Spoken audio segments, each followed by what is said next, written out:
ప్రభునందు ప్రియమైనటువంటి దేవుని సంఘమా, ప్రియ విశ్వాసులారా, మీ ఎల్లరకును త్రిత్వము తరువాతి 10వ ఆదివారపు శుభములు వందనములు తెలియపరుస్తూ ఉన్నాను. ఏర్పాటు చేయబడిన లేఖన భాగములను చదువుగా విని ఉన్నాం. ధ్యాన వచనముగా హెబ్రీ పత్రిక 3వ అధ్యాయము 12వ వచనాన్ని చదువుకుందాం. సహోదరులారా, జీవము గల దేవుని విడిచి పోవునటి విశ్వాసము లేని దుష్ట హృదయము మీలో ఎవని యందైనను ఒకవేళ ఉండునేమో అని జాగ్రత్తగా చూచుకొనుడి. చిన్న ప్రార్థన చేస్తున్నాం.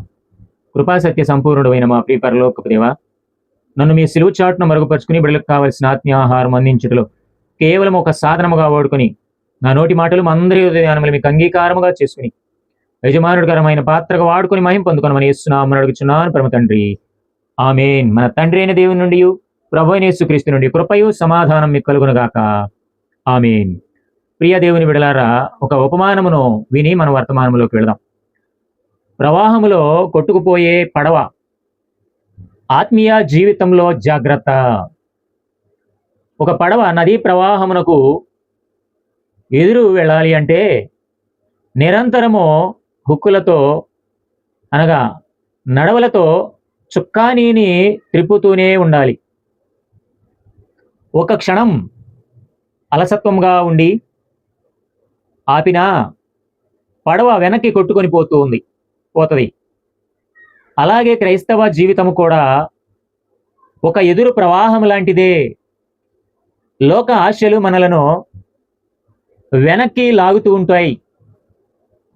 ప్రార్థన, వాక్యం విషయంలో మనం ఎల్లప్పుడూ జాగ్రత్తగా మెలకువగా లేకపోతే లోకంలోనికి కొట్టుకొని పోతాం. జాగ్రత్త.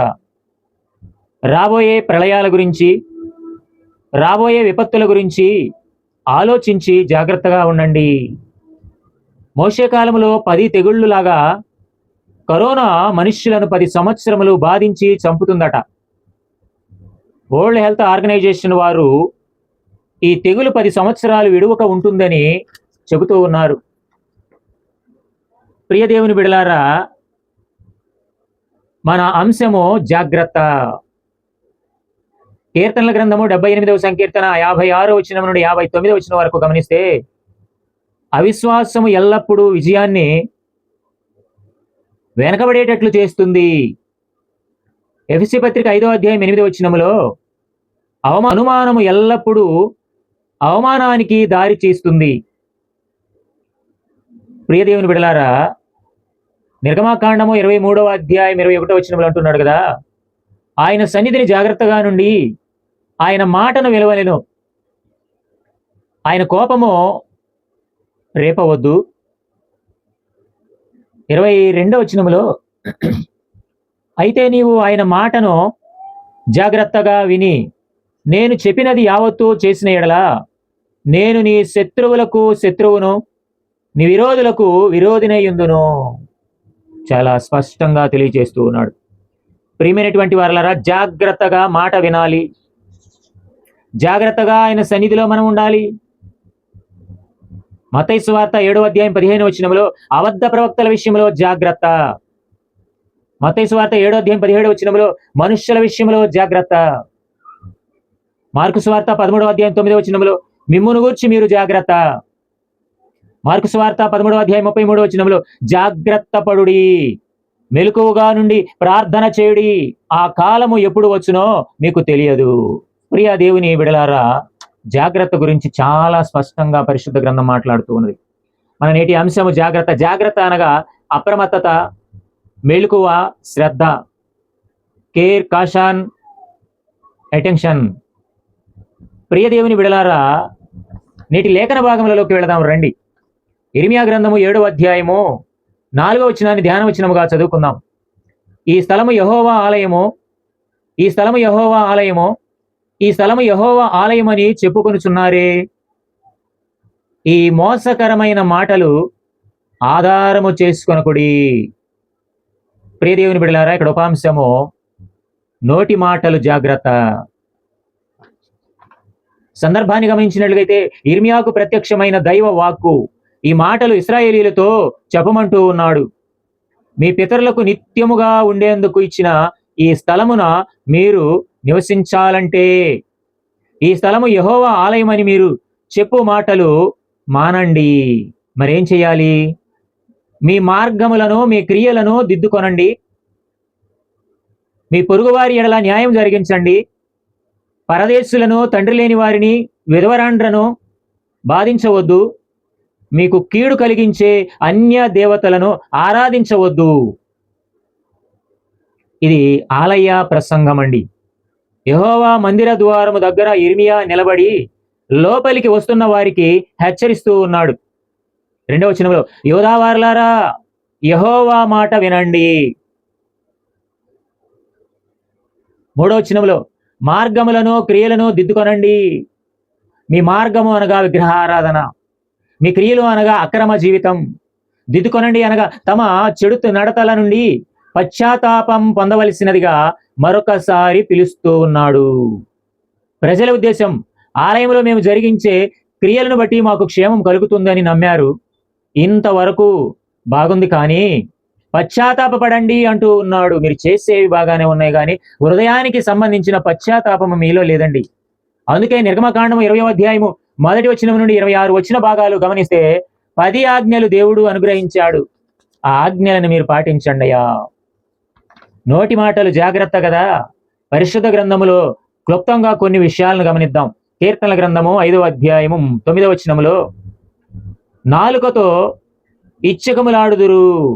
ఇచ్చకములు అనగా పొగడ్త, ముఖస్థుతి.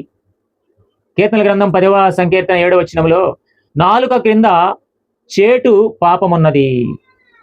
కీర్తనల గ్రంథం 15వ అధ్యాయం 3వ వచనములో, నాలుకతో కొండెములాడుదురు. కీర్తనల గ్రంథము 73వ సంకీర్తన 9వ వచనంలో, నాలుక భూసంచారము చేయును. చూసారా, భూ అంతా తిరిగి వచ్చిందంటండి.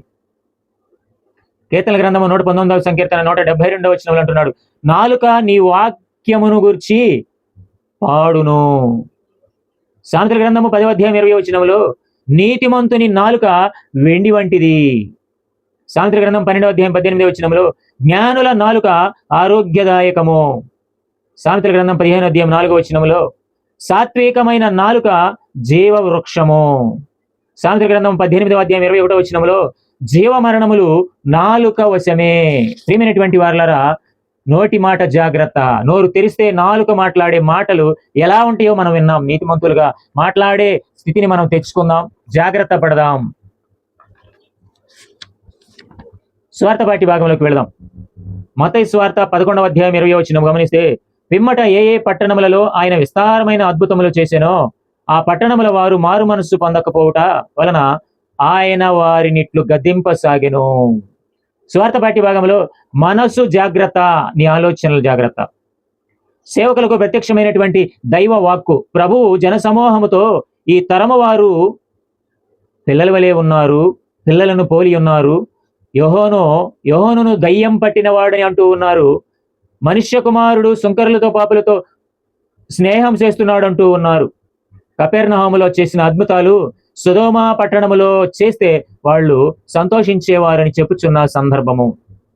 17వ వచనం అంటున్నాడు, మీకు పిల్లను గ్రోవి ఊదితిమి గాని మీరు నాట్యమాడరైతిరి, ప్రలాపించితిమి గాని రొమ్ము కొట్టుకొనరు. ప్రియమైనటువంటి వారలారా, పిల్లను గ్రోవి ఊదగా నాట్యం చేయరు. మేము ఏడుస్తుంటే మీరు ఏడవరు, రొమ్ము కొట్టుకొనరు. ఇక్కడ సంగీతాన్ని గురించి తెలియపరుస్తున్నాడు. శిశుర్వేత్తి పశుర్వేత్తి వేత్తి గాన రసం పణిహి. శిశువైనా పశువైనా చివరికి పామైనా సంగీతానికి ముగ్ధులై నాట్యము చేయవలసినదే. వీరు అలా చేయటం లేదు. 18వ వచనంలో, యోహోను తినకయు త్రాగకయు వస్తే దయ్యం పట్టిన వాడు అన్నారు. 19వ వచనంలో, యేసుక్రీస్తు తినుచు త్రాగుతూ వస్తే ఈయన తిండిపోతున్నారు. చూసారా ప్రియమైనటువంటి వారల, నాలుక ఇటైనా తిరుగుతుంది మనసులోని మాటలను తిప్పటానికి.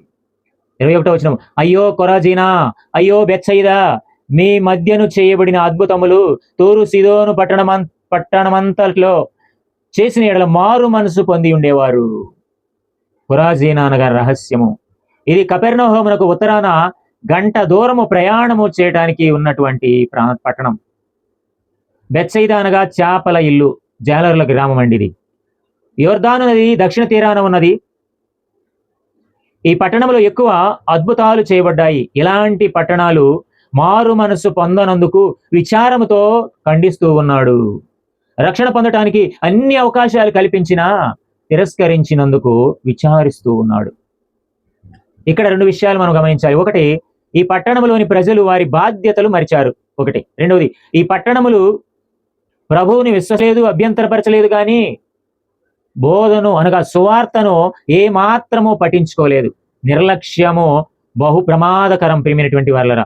తప్పు చేయడం పాపం, ఏమీ చేయకపోవడం కూడా పాపమేనండి. ఇర్మియా గ్రంథము 13వ అధ్యాయం 27వ వచనంలో, నీ వ్యర్థ క్రియలు నేను ఎరుగుదును, ఇంకా ఎంతకాలము చేస్తావు అంటూ యెరూషలేము ప్రజలను అడుగుచూ ఉన్నటువంటి సందర్భం. ప్రకటన గ్రంథము 2వ అధ్యాయం 18-19వ వచనంలో, నీ క్రియలను, నీ ప్రేమను, మీ విశ్వాసమును, నీ పరిచర్యను, నీ సహనమును నేను ఎరుగుదును, నీ మొదటి క్రియల కన్నా నీ కడపటి క్రియలు మరి ఎక్కువైనవని ఎరుగుదును. తుయితైర సంఘమును గురించిన సాక్ష్యము. ప్రియ దేవుని బిడలారా, పల్లెటూళ్ళ జనుల రక్షణ భారము నాపై నిగలదు, పల్లెటూళ్ళ జనుల రక్షణ భారము నాపై నిగలదు, పిల్లలకును పెద్దలకును ప్రేమతో నా స్వానుభవము సాక్ష్యమిచ్చేదా, మన స్వామి యేసు దేవుడంచు సాక్ష్యమిచ్చేదా.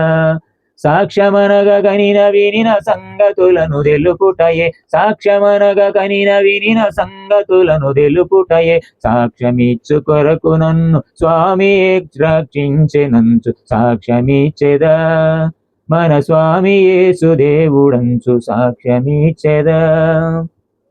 పత్రిక పాఠ్య భాగంలోకి వెళదాం. హెబ్రీ పత్రిక 3వ అధ్యాయము 13వ వచనంలో, నేడు మీరాయన శబ్దమును విని ఎడల కోపము పుట్టించినప్పటి వలె మీ హృదయములను కఠిన ఆయన చెప్పాను గనుక. ఇక్కడ ఉపంశము హృదయము జాగ్రత్త. పూర్వము ఇశ్రాయేలు అరణ్యములో దేవునికి అవిధేయులై అతిక్రమించారు, దైవ శిక్షను అనుభవించారు. సంఖ్యాకాండము 14వ అధ్యాయం 21వ అధ్యాయములలో గమనించగలుగుతాం ఈ విషయాలు. కీర్తన గ్రంథము 95వ సంకీర్తన 7 నుండి 11 వచనాలు గమనిస్తే ఇక్కడ చూడగలుగుతాం. నేటి ఇశ్రాయేలు వారసులైన మనకు లేక హెబ్రీ సంఘానికి, నేటి సంఘాలకు హెచ్చరిక. ఐచ్ఛిక నిర్లక్ష్యం, అవిధేయత, అవిశ్వాసపు హృదయ కాఠిన్యము దేవుని నుండి దూరపరిచి విశ్వాస భ్రష్టతలోనికి నెట్టివేయును. కావున క్రీస్తులో పాలివారుగా ఉండాలని ప్రోత్సహిస్తూ ఉన్నాడు. హృదయమును కఠినపరుచుకున్నట వలన ప్రమాదము. ప్రభువు గొప్పవాడు మీ ఎడల విశ్వసించి విధేయత చూపని ఎడల ప్రమాదం అని హెచ్చరిస్తూ ఉన్నాడు. 8వ వచనంలో, హృదయమును కఠినపరుచుకొనకుడి. 9వ వచనంలో, 40 సంవత్సరములు నా కార్యములను చూచి మీ పితరులు నన్ను పరీక్షించి శోధించిరి. ఇదే మాట కీర్తనల గ్రంథము 95వ సంకీర్తన 10వ వచనంలో కూడా 40 సంవత్సరాలు గురించి తెలియపరుస్తున్నాడు. కీర్తన గ్రంథము 95:7 అన్నాడు, రండి నమస్కారం చేసి సాగిలపడదము, మనల్ని సృజించిన యెహోవా సన్నిధిని మోకరించుదము, నేడు మీరు ఆయన మాటను అంగీకరించిన ఎడల ఎంత మేలు. ప్రియ దేవుని బిడ్డలారా, 9వ వచనంలో, అచ్చట మీ పితరులు నన్ను పరీక్షించి శోధించి నా కార్యములు చూచిరి. హెచ్చరిక చేస్తూ ఉన్నాడండి. హెబ్రీ పత్రిక 3వ అధ్యాయం 13వ వచనంలో, సహోదరులారా, జీవము గల దేవుని విడిచిపోవునట్టు విశ్వాసము లేని దుష్ట హృదయము మీలో ఎవని యందైనను ఒకవేళ ఉండునేమో అని జాగ్రత్తగా చూచుకొనుడి. ఈ విషయాన్నే నిర్గమాకాండము 17వ అధ్యాయము 1 నుండి 7 వచనాల్లో చూడగలుగుతాం. సంఖ్యాకాండం 20వ అధ్యాయం 1 నుండి 13 వచనాల్లో చూడగలుగుతాం. దేవుని వాగ్దానాలు స్వతంత్రించుకున్నటకు 1 ఏ విశ్వాసము అవసరమో, బి విధేయత అవసరము. కాబట్టి ఆయన శబ్దము విందాము, విధేయత మనం చూపుదాం. అల్పకాల ఈ జీవితాన్ని పగలు కక్షలతో ముగించవద్దు, క్రీస్తు ప్రేమతో ముగిద్దాం. రాబోయే పరలోకము శాశ్వతమని గుర్తిరిగి జీవిద్దాం. అలాంటి ప్రేమ, జాగ్రత్తలు గల, విలువ గల జీవితాలు దేవుడు మనందరికీ అందించి మనందరినీ ఆనందింపజేసి మనలను బలపరచునుగాక. అలాంటి కృపా సహాయము దేవుడు మనందరికీ అందించి వాక్యం ద్వారా బలపరచునుగాక. ఆమేన్. సమస్త జ్ఞానముకు మించిన దేవుని సమాధానము ప్రభువైన యేసుక్రీస్తు ద్వారా మీ హృదయములకు తలంపులకు కావలి ఉండునుగాక. ఆమేన్. ప్రియమైనటువంటి వారలారా, మీ అందరికీ త్రిత్వము తర్వాతి 10వ ఆదివారపు శుభాలు, వందనాలు తెలియజేస్తున్నాను. ఈ వీడియో వీక్షించండి, లైక్ చేయండి, షేర్ చేయండి. మరొక వీడియోతో కలుసుకుందాం. మీ ప్రోత్సాహము నాకు అవసరమై ఉన్నది. అందరికీ వందనాలు. సెలవు తీసుకుందాం.